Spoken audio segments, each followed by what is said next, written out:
Hey guys, welcome back to Beyond the Shift. I'm Eric. Today I have a special guest, man. This one is a long time coming. But finally, by the grace of God, we're here. I'm not gonna say too much. I'm gonna let him introduce himself. You know the show, Beyond the Shift. Let's go. My guy. How you doing, man? Thanks Welcome, bro. Welcome. Appreciate it. Thanks to you, bro. It's been a while. It's been a while, man. So who's my guest? Who's your guest? Hey guys, my name is Philip Chinedu as well. You know, I've been in this country for how long? Well, since 2008. You know what I mean? And we've crossed paths. Actually, we've crossed paths so many times. But it's one of those mutual friends. You know, hi and bye. Yeah. But the way life works, look where we are today. You know what I mean? But yeah, I'm here for it, and conversation is gonna be good and go smoothly. Go smoothly. Wow, that's it. Anyway, let me take you back here. So I know the family make the move to Australia. So how did that happen? How did break that news to you? Growing up in Australia, Sydney-wise. So tell me. Well, look, my dad came here and was here for 7 years before we moved over, right? So he came here by himself. Well, I was in Africa with my mom and my siblings, right? It's like I almost never got that connection as a young man with the dad. Back home, I went, obviously after primary school, I went to high school, boarding school, right? So I was never with the family. I was always out, like I'm always outside the picture, you know what I mean? And I'll come back and like join in. But you know, going to primary school and then going to boarding school, it's always that's another space that's creating between me and the family, you know. But me and my mom, like we very close. I feel like my mom and I, like, we're so close that if I'm going through something, like if I'm sad or if I'm happy, like she would know automatically, you know. People say that's a mom, instincts, but I don't know. With my mom, she knows before even, like, weeks before even something happened. You know, you okay? Everything doing well? She knows. Okay. After 7 years, we came here, joined our dads, and we lived around Bellwood around the time. And coming to Australia, I always thought, like, it was so clean. There's no dirt on the road. People are just kind of like gliding in the air. You know what I mean? Like, you know those pictures that show you, yeah? Do you know what I mean? There's no dirt. There's no dirt anywhere. Like, there's no smell. Everything smells like roses and flowers, you know? But then we came here, went to Bellwood. You know Bellwood, bro. You know how Bellwood is. Yeah, Bellwood, yeah. There's smells everywhere. There's dumpsters. But now they class Bellwood as one of the, like, nicest suburbs, bro. I mean, you gotta clean it up. You know? Bellwood is coming up now. But that's besides the point. Like, I'm just saying, like, that vision of what Australia would be like was like, oh shit, like this ain't it. Yeah, bro. Do you know what I mean? Yeah. But at the same time, it was okay because I've always been looking to see how does that things work. I'm always intrigued to find out how things work, right? When I went to school, I never really like, I paid attention in class. I wasn't like a slow kid or anything. I paid attention. I was getting good grades. I was more fascinated with the culture, the life, the sports. I remember I got my high school teacher a gift, like in Africa, like end of the year. End of the year, bring something. You know what I mean? I got my teacher a gift, and everyone started laughing at me. They were like, "Oh, who is this for the teacher?" Oh my lord, bro! It's just so how did you feel? Nothing. I didn't care. Do you know what I mean? That's the thing about me. I didn't care. Like, it's a gift. It's a gift, yeah. If you see it as anything else, then maybe something's wrong with you. I don't know. But I guess it's the way we are brought up in Africa. Yeah, man. My grandfather would take his clothes off his back to give someone else. Do you know what I mean? My family's always been a giving family and always welcoming people. Do you know what I mean? And at the same time, I feel like it's a good thing. I wish that we're a bit more like stern sometimes with some things, because there's nasty people out there in this world. You know what I mean? Yeah. Sometimes take your kindness for weakness, right? And because you were brought up in that way that forgive and forget. So like sometimes you can look at things and be like, you know what, it's not even worth it. But sometimes people will fight to their life just to prove a point that, you know, you shouldn't be doing this. But life here since then it was good. You know, I learned a lot. I try to adapt so like to feel belonging. And maybe that's because of like the way I wasn't close with my dad. Because around that 7 years old, like you, as a young man, like that's a young man coming up. So everything that they see, they absorb quickly. Whatever you tell them, they absorb quickly. So I think around that time, like my dad was here to obviously get us a new life. But again, it's creating that void between a father and son, or like a family bonding. Do you know what I mean? I got you, bro. So now I don't have that relationship with him. As a son, like, you know, some things you want to go talk to him about, like, I can't. It just can't. Like, your body just wouldn't let you. Do you know what I mean? As much as, like, I would love to do that, like, even if, like, sometimes I want to get close, but he doesn't understand like when a man wants to get vulnerable and get close to you, there will be signs. Do you know what I mean? But if you miss those signs, then they're locked back up. Like they're not gonna bother saying anymore. Do you know what I mean? But like, I understand what you mean, yeah, because like pretty much me and you have like the similar thing, yeah. When I moved here, my dad was here, like brought me here, everything. But you know the way things were going, he has to go work. Fast. So like he will leave the house like 6 a.m. Yeah. Then I won't see him like maybe the next day because I have to go to school. By the time he comes, like I'm gone. He's gone. That was the same thing. So pretty much the way me and him were communicating. Weekends. Not even weekend, bro. Weekend, Saturday you have to go soccer. The boys will come and stuff. Yeah. So it's like writing a note, everything I need. Right. Yeah. We live in the same house. You don't even see each other. We don't see each other that much. But I understand, like, you're trying to hustle, like, you know what I mean? Yeah. But, like, just like what you said, sometimes you want to sit down and have that conversation. Man. I mean, but, yeah, man, like... build that bond with your dad, you know what I mean? Yeah. Because I feel like that creates a lot of distance that then turns into animosity. Like, it's not like purposely done. It is what it is, you know? You don't know each other. You just know me as your son, and that's my dad. That's it. That's it. There's no relationship. There's no my son wouldn't do this or my son would do this. Like I think if someone even see him in the street and ask him, your son did this, like he'll probably be shocked or like, you know. Of course. Do you know what I mean? It's just. But again, you can't blame him. I mean, I always say that our parents' generation to bring us here, that was their job. So don't ever expect anything more from them. I mean, they did what they have to do, right? To bring us here for better life. 100%. But then it's our job, our generation, our job to make sure our kids understand that family culture, that family bonding, and what it actually brings. You know, that's why other cultures, they're already at that stage. That's why they're thriving more than African culture here, man. Yeah. I keep telling my wife the same thing you said, yeah? I said, I don't want my son or my daughter or any of my kids to go through what I did. That's right. So I'm trying to like lay the platform, yeah? Okay, look, this. Like, learn from mom, like my upbringing, the things that happen, so I can lay the pathway for them. Even this, like doing podcasts or so, like my son, if we go to like parties, yeah, he would want to go to where the DJ is. Yeah, because then he's so because he's familiar with all these things, yeah. So he would stand there, like, he love music, like he would just stand there, like they would give him the headset, all this stuff, he holds the mic, but that's what he's seen me doing. That's what he's familiar with. Yeah. That's right. So like, just like what you say, yeah, we don't owe our families anything. It's for us to like... It's our job now to make sure our kids have the stand a stage where they feel confident to say what they want and go after what they want. Do you know what I mean? Because we lack that confidence sometimes with us. Like, we don't know how good we are sometimes with our skills. You know what I mean? We stumble into it by accident. Then we find out you're good at it. Then you start doing it. But then deep down, you probably know you're good at it. But then confidence is not there for you to even start. You know, just like what you were saying to me earlier, like you didn't even want to start, but then you started and it wasn't as good as you think it would be. But then the more you do it, the more you get familiar with it, and the more better you are at it, right? So that's the thing, we lack that confidence to kind of like just start, you know, all the backing. Just knowing someone's got your back, just knowing your family is there supporting you, man. That's even a bigger thing.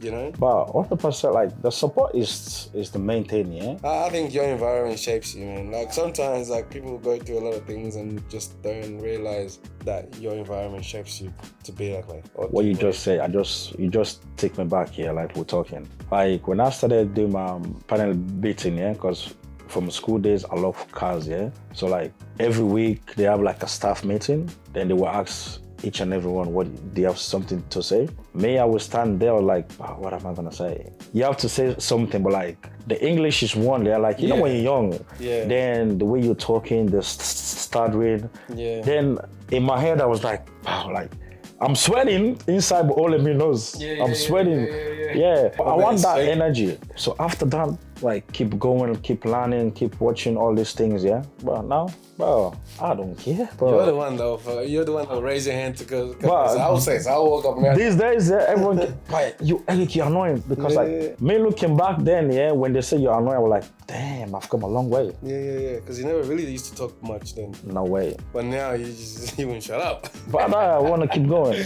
You know? Yeah. Anyway, let me ask you this here. I want to know, like, we all grow up here, but you know how you came, you're trying to fit in the Australian community, yeah? I want to know, like, for you, what challenges you faced growing up? Like, tell me, what challenges you face? When I started school, actually, the English, I was speaking English, but it wasn't as fluent as it is now. Challenges I faced was more like getting that confidence to approach people and talk, like you were saying. My English, I would go home, like I was learning in front of a mirror.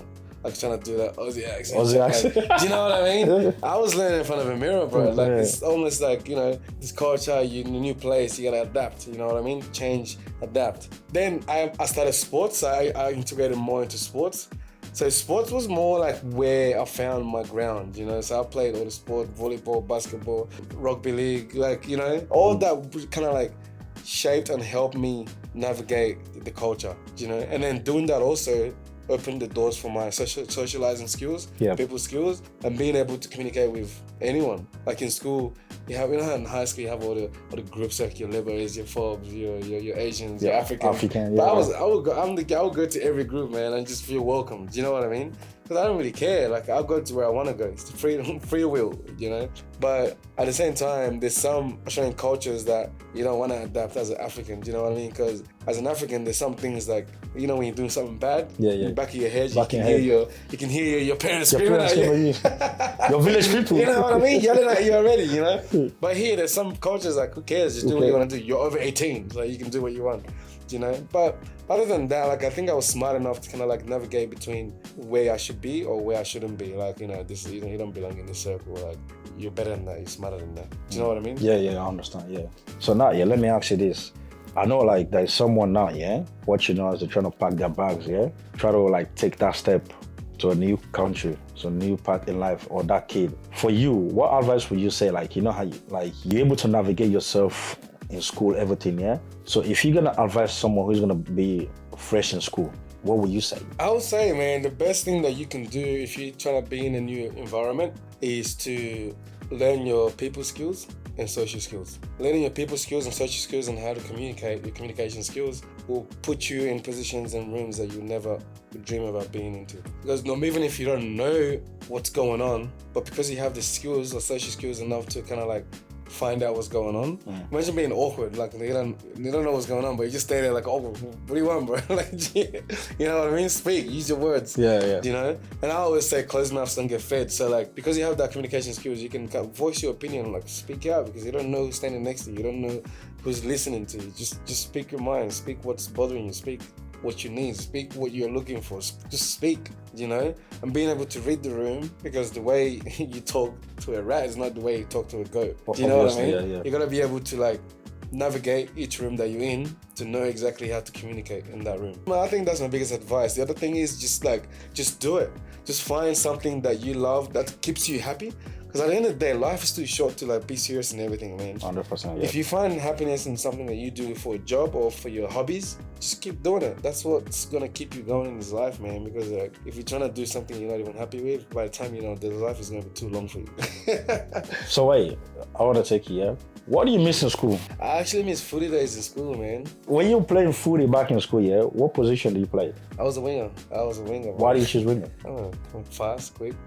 I like the wing more because like you get to score cool tries, you know what I mean? You get to jump back, run back with the full back, the jumps, the athleticism, you know what I mean? The scoring, the stepping, the movements, bro, you know? I love it. That's why I like the wing, you know? But Can you be a coach? Huh? Can you please? Can I be a coach? But let's do this, bro. Coach what? Coach young boys, bro. My life right now is too hectic. I'm doing so much for myself now. So, you know, understand. Maybe later on towards the retirement age. You know age. But yeah, I do believe in giving back in community, bro. Like no matter what. Like obviously, you know my story with my accident, which opened a lot of doors to a lot of things. And there's so many things like I do these days, like. It's almost like I'm giving back the love that I got from the community. So I want to tell you, like, I want to ask you, how did that happen, like, this shift? Because it's a big shift that changed the whole you. So can you take us, like, what happened? Well, that day was is one of the days you can't forget, bro. It's like, I mean, it's coming up now. My 9 years is coming up next month, end of next month. Jeez. So around this time is where my emotions is all messed up right now. It just happens every year. You know, you got my birthday and the anniversary. I call it anniversary. That's when I lost the leg. So around this time is very sensitive for me, you know. So that day, man, like we went out, sober, I was driving. I had work, long ass day. On the way back, just fell asleep, micro slept. You know what I mean? It happened like fast. Car was going on M5, cruise control, 100 k's an hour, so it was direct impact. I mean, when that happened, man, I wasn't thinking, because I had a friend in the car. I just thought like, save the friend, like, you know, save my mate. The car was upside down, like, you know, jumped out of the car just trying to help. Do you know what I mean? But the moment the ambulance came, police came, and everyone else kind of started coming for help, that's when my body just like, okay, relax. And then I went into shock. And when I was in the ambulance, I died. I pretty much died in the ambulance, man, because it was just white. Like it was. I wasn't shocked. It was white. I lost a lot of blood, and it was freezing, bro. Like that day was crazy. It was freezing. I was dead, bro. I was dead. Do you know what I mean? And when I got to the hospital, that's when I woke up again, and you know, the doctor was like, "No, they're gonna chop it off." I said, "Yeah, cool. Do what you need to do. It is what it is." Yeah, I know you. Okay, now you're saying it's cool. You do what you need. Maybe it's the medications. Medication, yeah. But how was, like, when I woke up? Yeah, like you wake up, you have the news, yeah, like they're telling you this is what we're gonna be doing. I didn't think about it. I just said, do it. That's one thing. When they said this, we're gonna cut it, do it, right? But then when it hit me when I woke up, because like, even when I woke up, people around me, my mom, my parents, so my mom, my dad, my sisters, my friends, everyone was around the hospital bed, you know what I mean? So I was just like, cool, like, you know, thanks for the support, whatever. But then when everyone got home, I looked down, like, you see, like that, and nothing is like, it's just, you know what I mean? My toes like that. That's when it was like, God damn. Well, before they said, okay, well, this is what we're gonna be doing, yeah? There is any other way they can save it, they can do anything? Knowing and being where I am now, I'll probably say I'd rather they took it off, because if they had to reconstruct or whatever, I'll be on medications like 24/7. I'll probably be in pain 24/7, because your leg will never be the same. Like there's gonna be nerve pains, and there's gonna be a lot of issues, complications. Do you know what I mean? So I was kind of like happy they took it. You know, it is what it is. You know, it's just, I'm used to the leg. It's opened a lot of doors for me, and it's a blessing in disguise. That's what I say. I know you're looking at me like, this guy is crazy. A blessing in disguise. Motherfucker, you lost the leg. No, because I can relate to you, yeah. Like for you now, it's a whole big shift. Oh, it's a massive shift, man. It's massive. Technically, I have to learn to walk again, bro. Because this leg was pretty much done for. I had to build the muscles on it again. You know, teach myself how to walk again. Teach myself. I was on crutches for what, like almost 6 months. The whole vision and the way you think your life is going from the get-go is not the way it might not even happen, bro. You know what I mean? You see people go to uni and studying engineering, but then they're fucking doing something else. But having the ability to adapt and figure it out is the main skills and the main blessing, bro. So how did you do that? Like your mental health stage, yeah? Like how were you processing this whole thing, like to say, okay, this is what I'm gonna be doing now for the rest of my life? When I was in hospital bed, like when everyone's gone home, and I cried, bro. Like I just reached out to God, and you know, just kind of like just vented, I guess, like why Why is this? Why me? Like, why me? You know what the fuck's going on? You know? And then after I finished crying, I'm like, okay, cool, it's done. And I started researching people with amputees. You know, what they do, how's a prosthetic, what the hell does a prosthetic look like anyway?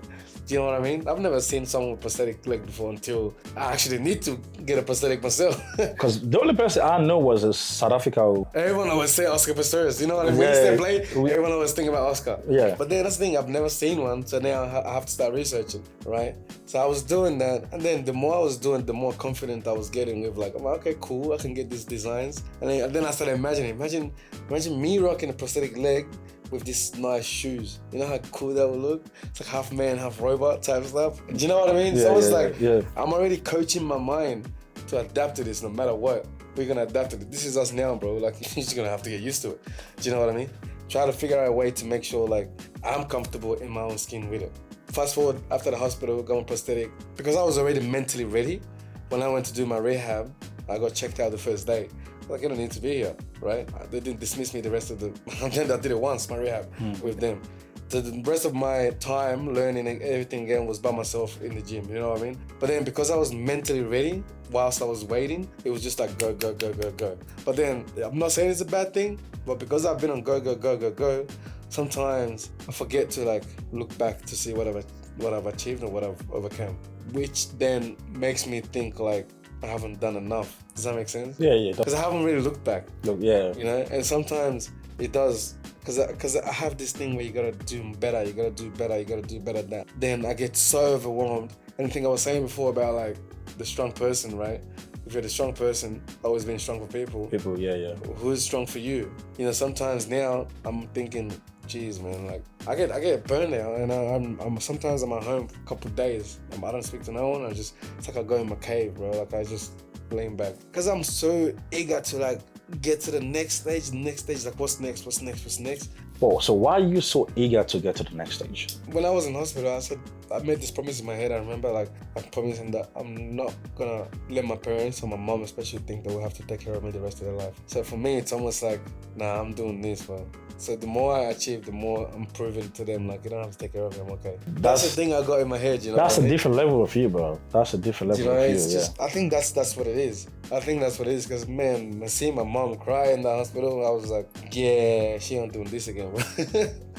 Well, I know you talk about like sometimes like you burn out, you go to your little cave and so, yeah? So now, these things happen everywhere now, yeah? Like, even me, sometimes like I'm driving there, I'm like, oh, fuck, like, you know what I mean? The burnout, yeah. The burnout, yeah, but people don't know. But for you, you've been there, you've done that. Like, we see these days, people wanna like keep speeding. Like, the moment you turn off channel 7 or so, there is a car. They're talking about car. Yeah. So for you, there is a kid out there, like, you know, now the African community or this, or not only the African community, people love fast cars, yeah.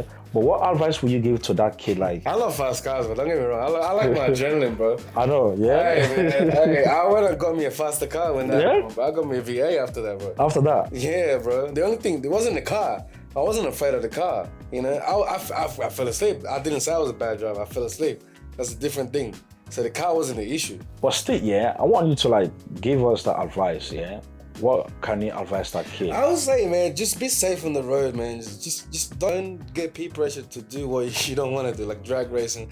If you're not confident doing something, don't do it. And sometimes people just want to like, I want to show off. Yeah. No, don't show. That's what I'm saying. Showing off is part of peer pressure, bro. Don't get peer pressure to do something you don't want to do. Just say no, bro. You know what I mean? You know, if you really want to do it that bad, take your car to drag race. Be sensible with it. Do it. Go, take it to drags where it's nice and controlled environment. You know what I mean? Every now and then take it to drags. When you lose your license, that's even worse, because like your ass is now stopped for like 6+ months, bro. Do you know what I mean? Yeah. And if you kill someone, you're going to jail, bro. Going to jail, you know what I mean? Look, yeah, I want to shift you again. I know you say you like helping the community around here. Why you choose to like being a motivational speaker, bro? Because in Australia, bro, I don't know if you witnessed this, but we never really had people to talk to, bro. Everyone is in the same circle. No one really like had that outside thinking or forward thinking, right? And the people that do want to like hold it to themselves. You want to ask someone a simple question, they feel like you're asking them to give you the world. Do you know what I mean? We are the only community that don't help each other, bro. Do you know what I mean? We are the only community that don't help each other. Every other community helps each other. Every other community got a spot that you can go and seek whatever you need and you can get it. But we don't do that, bro. We don't have the connections to bring your own people to help them, motivate them to make money together or grow up together or get this contract together. Do you know what I mean? We are the only community that don't do that. One. The other thing is, when I'm motivating people, it's not just people, I'm doing it for me as well. That keeps me going, bro. You know, that keeps me smiling. That keeps me like giving me a mission and a purpose. Because I say it this way, like everyone's got a calling and I feel like I'm a healer. So like, that's my job. That is my job. You know, people always say, we don't know our calling. It's like priests and other reverendhoods, you know? Yeah. Everyone's got a calling. I feel like that's my calling. Like I'm just here to motivate and help, you know? Even someone told me before I worked, they said like, you know, we like you being here because your energy, you know, like you bring the good energy, the good vibes. To me, that's because of who I am. I'm healing, I'm bringing the energy, it's the vibe, you know. What's the point of having you know, everyone's got their own thing they're good at. You know, that's the reason why I give back to community, because community gave me what I am today as well. Do you know what I mean? So 100%. If I'm giving back, it's sharing that thing. I always say the mission is bigger than me. So let me ask you this, yeah? There is anything like this, like you went to a school or went to a venue, like you open up, like you motivate someone, then you look at yourself and say, damn, yeah, I feel this. I don't, To be honest, I'll do it, then I keep going. So then when I get a feedback from the people that I've worked with or spoke to, it's almost like, wow, like I did that. Do you know what I mean? It's almost like, wow, I did that. Like I do it in a way that when I talk, it's like, do it like this, like a big brother stuff, you know what I mean? Do it like this, or like do it like that, and you'll be alright. Just go like this. I do it this way, so it works for me. Try if it works for you. I do it that way. You know what I mean? I'm not doing it to like get praises or like I'm not like sitting there expecting, okay, who have I motivated? Who's gonna come back and tell me I'm motivated? Nah, man. But like I said, everyone's got your life, but you can take it if you want it. Don't take it if you don't. Do you know what I mean? So for them to come back later, like if I bump into you, we catch up whatever, and I'm like, cool, wow, no way, man, you're doing cool, you're doing good. You know, I'm so happy that I did an impact. That's the way I receive it. That's the way I perceive it. It's almost like I'm doing it because I'm just doing it to help. I'm helping. I understand what you like all this, yeah. Like we growing up, cause like even me, yeah. 2018, I went to like depression. That was a point in my life. Only my wife and my two best friends, they know this. But like I would just wake up one day, yeah, like eating stuff like, you know, it's not cool. Inside, like family, relationship-wise, everything was eating me so hard. So then my wife was like, bro, you're not cool. Do you want to talk to me? I was like, nah. Then she goes to me, okay, I'll book you someone. I'll make that big step when talk to this person, open up, bro, that's where my life changed. Those are one of the reasons I'm like, you know what? You are God sent. That's right. You look at me, you push me, I did this. My life changed. I said, I will do whatever it takes to make you happy. So like, I understand, yeah, like for our African community, people don't open up. People don't. That's what I was saying, they don't. So now, if you're gonna advise someone out there, what advice would you say? I would say if you're trying to speak out something that's been bothering you for a while, I'll say don't think about it too long or don't sit on it too long. I mean, I know there's some people that don't have the luxury of having someone they can speak to, or friends or like a family member they can speak to. Like I said, even venting to a stranger helps. You know, when you speak out, if you will notice that burden is lighter than it actually is. But when you're carrying it in, it's suppressing you. It's like it's there. It's pushing you down. It's pushing your emotions, everything down. But when you speak out about it, you realize one, that burden is not as heavy as it is. If it is that heavy, seek for help, like a professional help, because then there's no biased advices. They can listen to you and point at you the right direction. You know, when you speak out, then you start finding the answers slowly. 100%. So why do you want to become an athlete? Why do you want to? Again, that's part of the missions, bro. It's part of those promises I made to myself in the hospital bed. I want to get to a stage where I can travel the world to like just train with people and motivate and just, this is what I want to do. Train with people, motivate, and training now to become an athlete pretty much opens that package for you on a big red ribbon. Do you know what I mean? Because then now it puts me in a worldwide stage. So doing the athletics thing, like you're training everything, what are the challenges you face there? Man, it is so hard being a full-time worker in construction as well. You know, with this and the leg missing, it's hard, bro. I'm not saying it's easy. So how did you I just manage do it, man. I just do it. I just do it. Like I said, the mission is bigger than me. I just do it. But it gets so freaking hard, man, because you're tired. You're working like 10, 12-hour days sometimes. Right? Your body is done, and then you still got to train as hard as a fucking athlete. Because I keep seeing your videos, yeah, like you're lifting this, you're doing this, you run. For people that don't do sport, yeah, they'll think, man, this guy just doing because of the camera. Yeah. You know what I mean, yeah? Yeah. But you can see, yeah, okay, although the camera is there, but that person is feeling the pain. Yeah. What you think we just do the one set on the camera and see we're done? Yeah, but that's what people think. Yeah, someone to want to take that part. So how can you get him to like the feel and fitness stuff? Yeah. I think just like again I said, just start it, man. Like you're a perfect example too for you. When you started, you were not confident, you were not moving, you didn't even believe how far you came now. But you just started. The more you start, the more you understand, oh wow, like, and then I can do it this way, I can do it that way, I can get this camera, this camera is better. Because he jumped in, bro. How you gonna know how to swim when you haven't jumped in the water, bro? People always judge and talk, blah, but as long as you yourself is putting the effort to do what you gotta do. You know what I mean? Just just follow the steps, man. Like it takes, everyone's got their own time frame, bro, and timeline. It's just, this country makes it, or social media makes it like you're so behind. Nah, just follow your timeline, bro. Just follow your own thing, your own lane. Just stay in your own lane. That's it. You know what I mean? Yeah, that's good. That's Everything you see out there is not what it is, I'll tell you that. So, what's next for you, bro? Hey, for me, it's just doing like me as well, the same thing I'm doing. Because obviously my run and my training to make it to the Paralympics, you know, it's very difficult, but we're doing what we can. You know, we're making the train showing up and just doing it. Just keep going. Just keep going. Keep going until we get to that big stage, remember? Okay. So I know I'm going to ask you this. I don't want you to tell me all this. So what's the legacy you want to leave? The legacy, I want to be that person that people think back at and be like, yeah, he's a good person. He's a good man. Like, he did his best to help. He helped me. You know, he made me start thinking this way. He motivated me to do this. He pushed me to do this. What a legend. I appreciate you, man. Like, you know, it's a blessing again, like for us to know this, like you share all this, yeah. Like then as time goes on, our kids will be like, oh yeah, my dad did this with this, with this. That's how the relationship is gonna keep going. Yeah. Man, I appreciate your time, bro. I appreciate everything that you do. Man, before I let you go, yeah, now I got a twist which I'm doing. I'm playing a game now. Okay. So the game is, I'm gonna ask you a few questions. If you're gonna shift, because the whole thing is about shifting, yeah? So you shift or you keep.